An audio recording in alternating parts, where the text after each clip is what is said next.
આત્મા એ સત છે. સત સત સત એટલે કે કોઈ કાળે બનેલો છે, નવો એમ નથી, અકૃત્રિમ છે.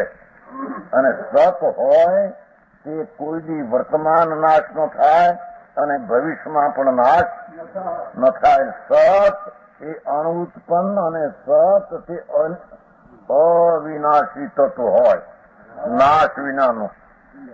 એવું આ આત્મા દેહના રજકણોના પરમાણુથી પાર પોતાનો સ્વરૂપ શુદ્ધ આનંદ કંદને લઈને અનાદિનો એ તત્વ છે. એ મહાવીર પરમાત્માનો આત્મા પણ આવો જ અનાદિનો રખડતો આત્મા હતો. પણ એમણે પોતાના આત્માનો પૂર્વ ભવમાં, આ ભવ પહેલા પૂર્વ ભવમાં